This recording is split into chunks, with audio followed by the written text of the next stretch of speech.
New Thought Media Network. We are a global broadcast network of positive music, media, and entertainment, inspiring humanity's evolution along the journey of enlightenment and creating a world of love, peace, empowerment, and prosperity for all. New Thought Media Network. Positively inspiring. Welcome to Ministers Talking a weekly program where Rev Briz and Rev Z and their guests chat about current affairs, world events, spiritual principles, and any old they want to talk about.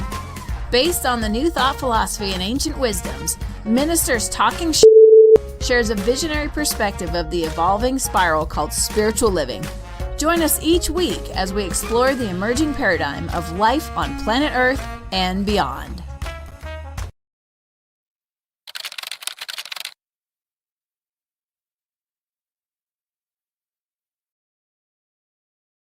And good morning, dear ones. Rev Briz here behind the image. Rev Z on this side of the image.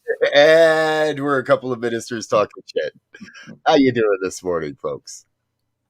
Good to be with you. All right, there we go. It's Friday morning, 7 o'clock on the Mountain Time Zone. Rev Z and I join you every week here to discuss some of the current topics, the current ideas. And, we were joking this morning. Well, you don't know because you weren't here, but we were joking this morning that we're just going to tell you what to tell us to talk about. You tell us what to talk about. We're just going to sit here and stare at you until you do. Yeah, no, we're not going to do that. But it was an interesting thought for a moment, but here's what we did get talking about, and here's what we do want to share with you a little bit. And please do remember, we love to see your comments. Drop those in the comment box on any of the platforms you might be watching. We'll be able to follow along. Welcome and hello to everyone over at humanities.team. Humanities.team, one of our new outlets where that community is simulcasting this. See, did I tell you about they're simulcasting this out? Oh no, nice. And good morning, family. And so you can people can catch this over on their channel as well, and we'll be watching the chat there for you folks. If you're watching, you can chat there, and we'll add that into the conversation. So good morning, Linda. Good morning, Terry Paul Choice. Linda, that might be on your side. Not sure. Sounds like a little audio problem there. Okay. So we opened the concept and the conversation today with body image. There's a lot of stories in the news right now about body image. People are making a big deal about the fact that Mark Wahlberg is gaining a little weight for a movie role. People are making a big deal that Will Smith has... I'll say it, gotten lazy over the COVID thing and put on a little weight. A lot of people have. Glad to know you're committed to getting yourself back into shape, Will. Jamie Lee Curtis made a statement. I didn't get to see what it was, but she's made a statement about this. And I think what Jamie was saying from the headline I caught is, right, it isn't necessarily brave of Will Smith to show his belly in an image. But for many people, that would be the ultimate act of courage, of saying, hey, I've let my body go a little bit. I'm even willing to show you what that looks like. It leads to a bigger question down the road, and we'll get to that in about 20 minutes. Before we do, though, Z, let's dig into this a little bit. What's up? What's going on in the universe that suddenly we're all going to get woke on not body shaming people? Well, all of these things are like a samurai sword, right? It's sharp on both sides. And so, on one hand, you look at these and you say, well, that's great. I mean, we've always had the media projecting these pristine images of what they think or what they suggest should be the ideal body type, hairstyle, hair color, eye color. I mean, you pick a part of the body or the total body at all, and that's what it shows. And so, right, in one hand, I can see this being a thing to say, look, there are different body types, there are different features that are presented in different ways.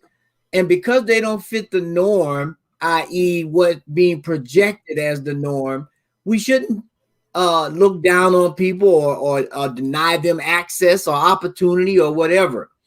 Right. And so if for all of that that's moving in that direction, I think that's great.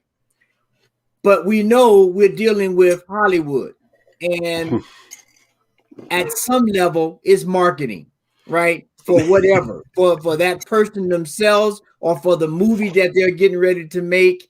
And so, it's something I think that we talked about before, is that we've gotten into this place where making fun of someone or someone who's outside of the norm, we pick at them or we make fun of them or we downplay them. And that's not news. That's not entertainment. That's none of that. That's just bullying, if you ask me. Now, none of this that we just talked about is that, but it helps support that idea and push it forward. And what we need to begin doing is acceptance, right? And it's hard when we got such divide and everything else. I know that can be a point to make, but we got to figure it out. Yep.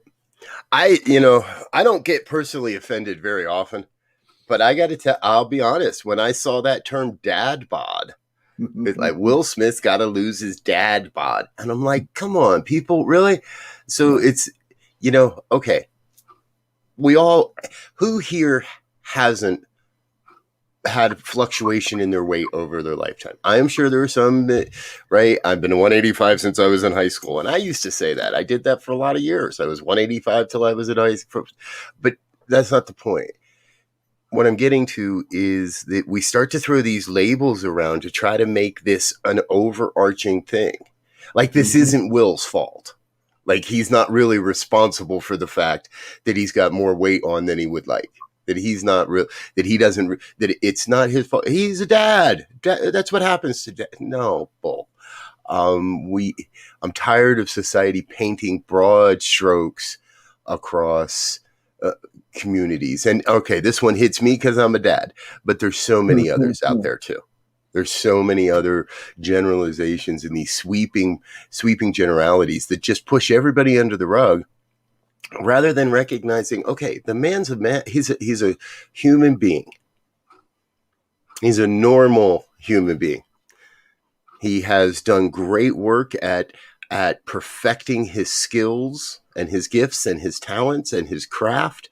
I trust that he has put as much effort into his emotional life and his mental life as he does into his physical life. And okay, he's going to go. So we don't have to be celebrities to transcend these labels and such, and have that for ourselves too. And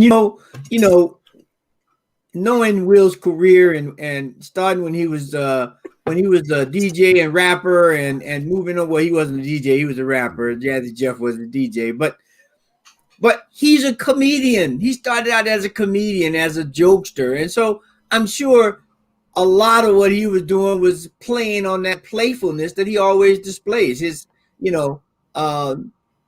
And that's cool. But as an actor, he's great. Huh?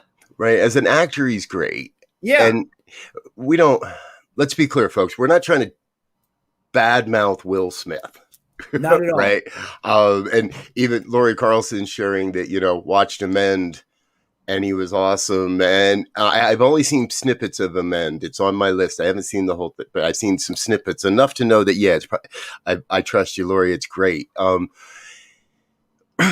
So, okay. So let's go a little deeper here, right? Because this isn't about Will Smith. He's an amazing, talented human being, divine expression of God's life, and does a great job of expressing that in his body of work across time. Somebody said, man, I can just see the conversation. Man, it looks like you put on a little weight. yeah, well, this COVID thing's racked, well, shit, let's make some money on it. How about you go to the gym and we'll film it? And he says, okay. And he's going to help a buddy out.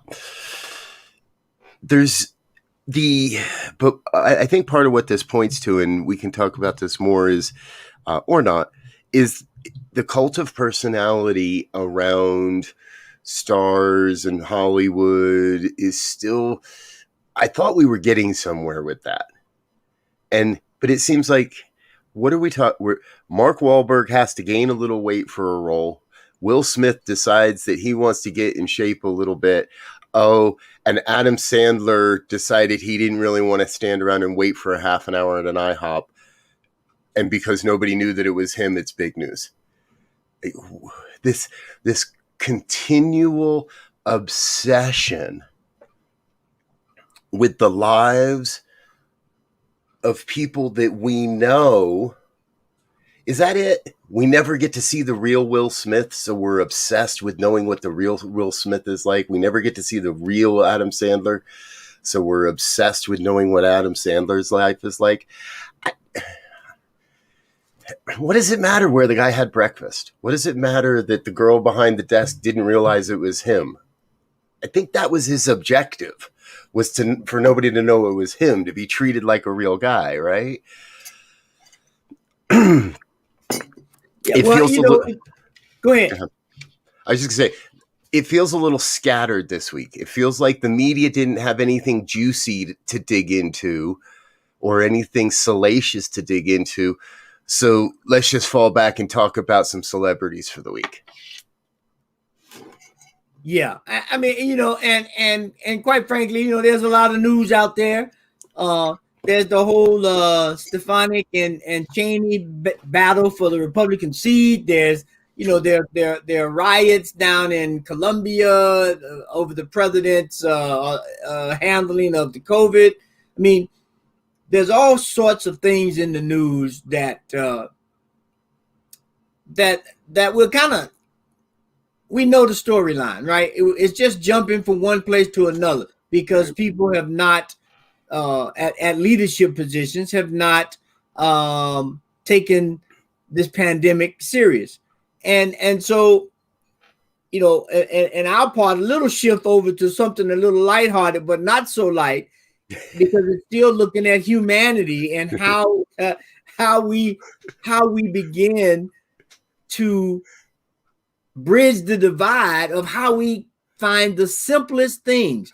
A man and his child going to breakfast and making a decision that he didn't want to wait, how we continue to make this separation because he made a decision. Now, of course, he could have said, hey, I'm Adam Sandler. If that lady would have recognized him, so, oh, yes, sir, Mr. Sandler, let's get you right in. Because, again, it would have been publicity. They would have been taking pictures. Hey, Sandler was here at this restaurant. Now people are going to want to go, yada, yada, yada. But the fact that we have to make this constant separation is beginning old, and it's created all of this stuff we got now, raid on the Capitol, all the racial divide, all the Black Lives Matter, all of this protesting stuff, because we keep finding things that should not matter and using them as wedges to separate people, whether it's weight, class, gender, whatever.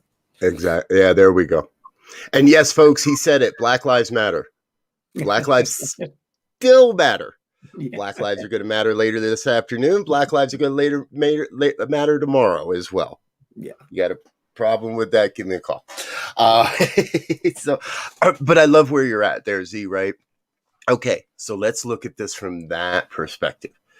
This is another diversion where people are, do we want to believe in unity, or do we want to believe in the diversity and the inclusivity of life, or do we want to believe in that separation, that division, that sense that they're wrong, they're better? That's what the Adam Sandler one, right? Is he's better, so he deserves to not have to wait for breakfast, or he's better, and if he had pulled that mask down and said, do you know who I am? You sure you can't get me a table? that would be even worse, because then, oh my gosh, would people be screaming and yelling, right? White man uses his privilege to get breakfast. That's that double-edged sword. That's that samurai sword, right? I got a feeling, and Adam put out a statement yesterday or something, and I haven't seen it. I just saw that he did, and I am sure there's probably a part of him that is thrilled that his costume worked, his outfit worked.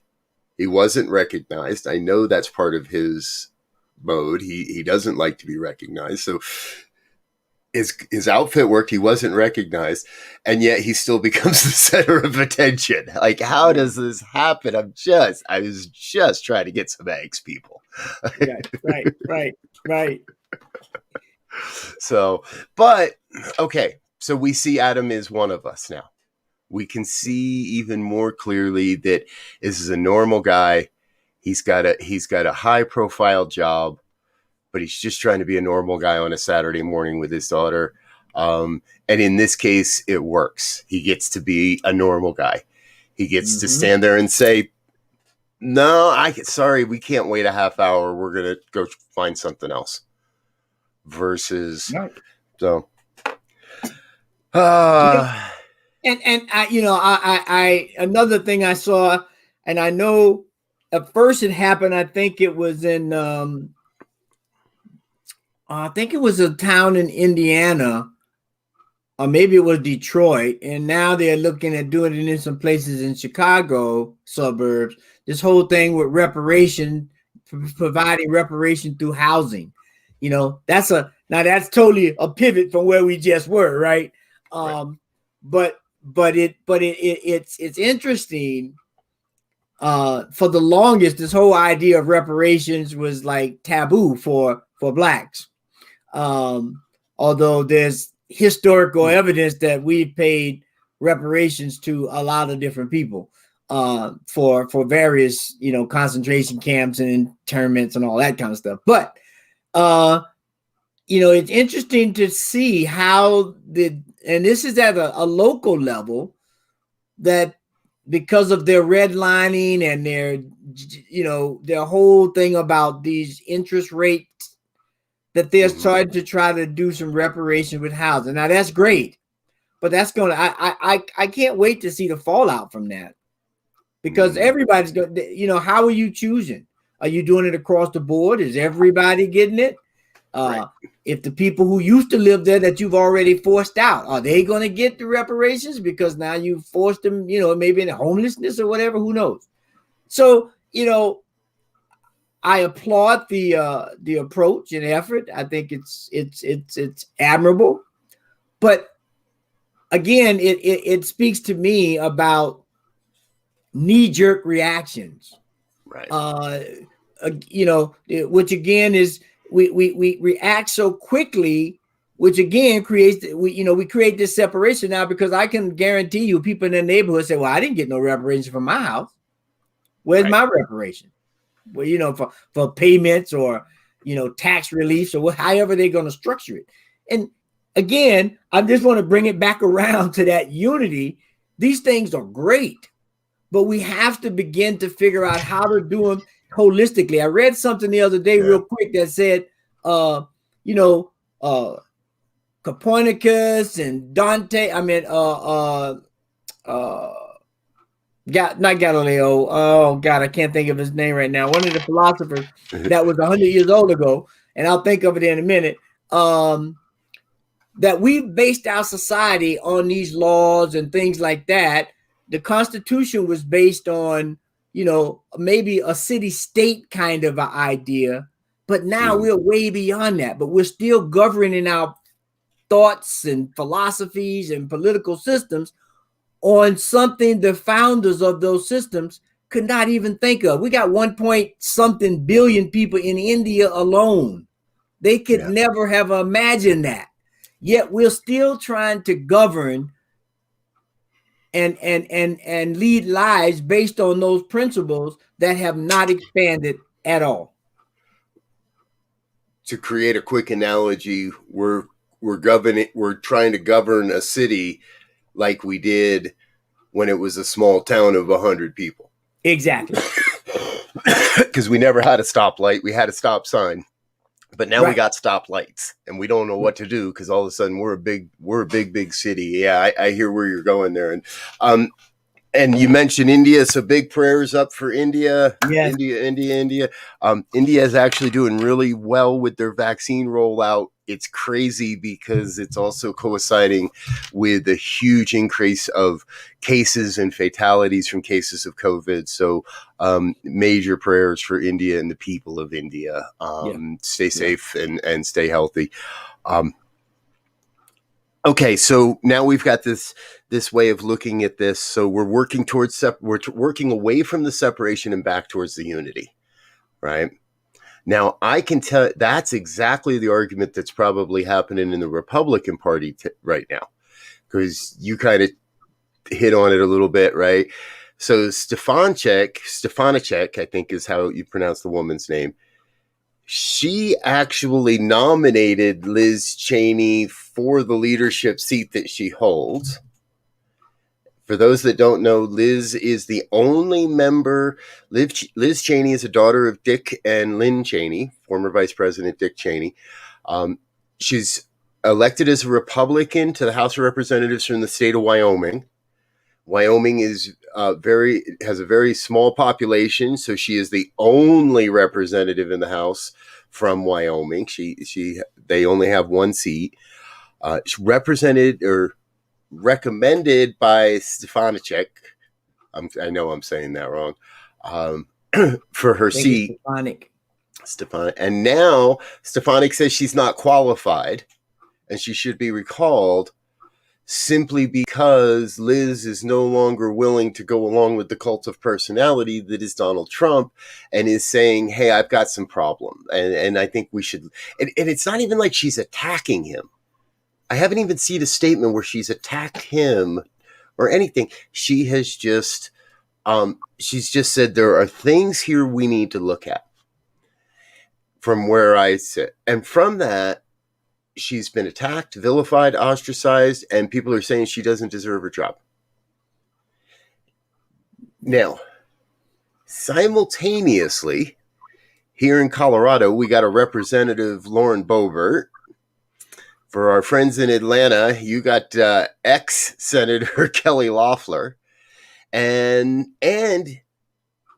Mike Pence, Donald Trump, that whole crew are gearing up to run for office in 2024, or to try to maintain the, and there is this pervasive, we didn't lose feeling that I keep getting from these folks, that they're going to do and say anything they have to anybody that questions any aspect of their belief system, and make the entire planet, everybody else, a villain. Yeah. Any sense what's going on there? Well, you know, I when you were saying that, I just had this image in my head, you know, that again, that I think that the Republican Party is trying to be a little more sophisticated about their diversionary tactics, or their rallying cry is a better call for it, probably.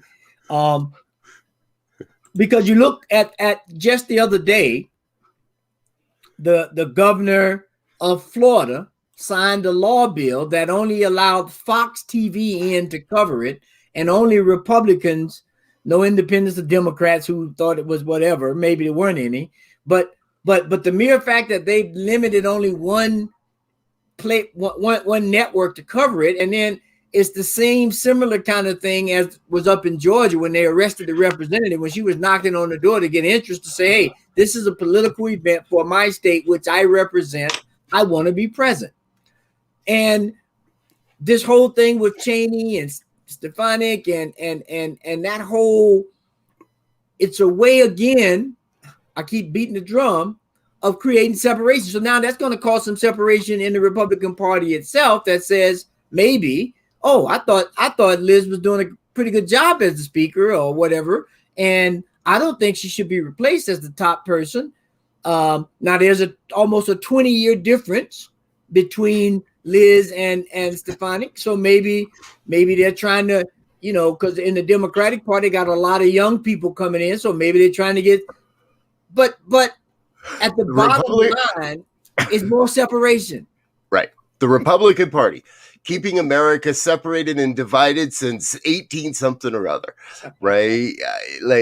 That's the way it seems. Is if I'm a Republican, I got to find a way to make me right and you wrong, whoever the you is. And the you is anybody that believes anything anywhere different than what I believe. And you know what I love? As Juneteenth starts popping into the headlines as it comes up, I love the way Republicans say, well, Lincoln was a Republican and he freed the slaves. I'm like, really? Are we going to go there? You shot him for it. And you went and shot him. Yeah, exactly. That's one of their appeals to get black voters, is that we're the party of Lincoln. I won't even go there. I just had to state that. That. So there's a question I didn't ask when we were talking about reparations, right? Because one of the things that's unique. So one of the things I don't agree with is the whole one drop law, or the whole one drop idea, right? One drop of black blood, you're all 100% black. You're all black. No drop of black blood, you're white. You're good. And I know if you try to divide out, oh, well, you get X amount of money. If it were money, we'd be down, right? But here's one of those places where it's like, I want to go. Now you got me hooked. I want to go do genealogy, and I want to find out that there's at least one drop of black blood somewhere in my history, right? Somewhere down the line. I don't care how far back I got to go. I want to prove I'm not purebred white, and only because that's the unity. That's just another way of saying, hey, folks, we're all in this together. Yeah. You made me think about something when you said that. That's why I was over here chuckling. Is that they used to have for blacks, they used to have octoroons and quadroons, and they had all these different terms based on the percentage of blood that you had, whether you had one white ancestor or two, you were octoroons and quadroons and halves, and it's like, who thought of this craziness? Oops, somebody slept with a white woman. Distract 1 point. Minus 1 point. Somebody got a white woman pregnant somewhere. I know from my genealogy that at some point, I don't know if it was willing or unwilling, and it probably happened on both sides, because as I go through my genealogy records, there's listed as mulatto, right? Mm-hmm. That some, and in that case, it was most likely a slave owner or a slave owner's son slept with one of my forefathers, right? Foremothers, yeah. And created this stuff, but they were but then they disowned it. Yeah, I don't know, folks. For your sake, this show's only 30 minutes. Otherwise, I'm sure we can find all kinds of ways to keep babbling. And the fun part is often we do. After we sign off, we often sit here and have another cup of tea or coffee and share a little bit more and look at the weekend and consider where the conversation took us. And that's the fun of this, for me at least, is Friday mornings. We're going to be here every Friday, 7 a.m. We get a chance to dig in and to look at it and say, can we find that spiritual perspective? Can we find an avenue to support us as we move into the weekend and say, okay, yeah, all this weird stuff is happening. How do we take a perspective, have a light heart about it, and come into our weekend with a way of saying, okay, let's make a difference. Let's be part of something. And before we leave today, I want to share with you, I got a new sweatshirt in the mail yesterday, Z. New hoodie. Oh, nice. My hero hoodie is here. So some of you, it's really tough to catch in that light. It reflects. It looks really cool in the sunlight. We want to share this with you. in the coming weeks or so, you're going to hear about a campaign here on New Thought Media Network for Hero Hoodies. Hero Hoodies has been started by a friend of the New Thought Media Network. He produces Rev Melissa's show, The Morning Sip, which starts at 8:30 today. And Sekou Wrights is his name. He's also appeared here on a couple of other shows with us, and great all-around guy. Had this idea to create these hoodies, and it's a buy one, give one concept. You buy a hoodie and you get a hoodie, and you're actually buying 2 hoodies. And the second hoodie is donated to someone that's experiencing homelessness or the unhoused. Now, what's going to happen is Rev Z and I have been talking along with a couple other friends, and you'll be hearing more about this in the very near future. We're going to partner together over the summer and the fall to buy hero hoodies. And then in the fall, we're going to have an event where we're going to see, and our goal is to raise at least 100 hero hoodies that we can take out into Denver and hand out to the people that are going to need them the most this fall and this winter. HERO stands for helping everyone reach optimism. Helping everyone reach optimism. So we're over the next few weeks, you're going to hear a lot from us. We're going to continually be inviting you. We'll get you links, and we're waiting on our affiliate link so we can track it all. But we're going to invite you to be a hero with us this year and support the unhoused in the Denver area, and get a hero hoodie. And I'll tell you, they're nice. They feel good. It got here. I got to get one. Good size hood. It's going to look good on you, Z. So. All right, folks, that's what we've got for today. We're going to get out of here, let you get into your day. Please do remember, we'll be back at 8:15 with morning prayers, 8:30 morning sip with Rev Melissa, 9 o'clock, wake up, say thank you with Rev Steph, 9:30. I'm back with the global, the Heart of Peace meditation at 9:30, and True Thought Miracles is at 10 o'clock. 11 o'clock is In the Flow with Rev Skip. My God, how many shows do we have on Fridays now? 11 o'clock is In the Flow with Rev Skip, and he's always got great guests on his show. And then we're back at 6 o'clock Mountain, with Fireside Chat and Pastor Michael Mangus. So keep joining us. Please share this with your friends, and tell, as my brother Z often says, tell a friend who will tell a friend. Yes, sir. What we're up to here. We ran a little long again today, Z. And that's this stuff is exciting. I know. Maybe we'll have to make this a 35-minute show. I don't know. But I say that to say thank you to everyone in the audience that's watching, whether you're here with us live on Friday morning or watching on a rebroadcast. Thank you for being with us. Thanks for hitting the donate button. Thanks for being part of the New Thought Media Network family. Until next week, peace and blessings. Peace. Ooh, and I don't know where my banner is. There it is.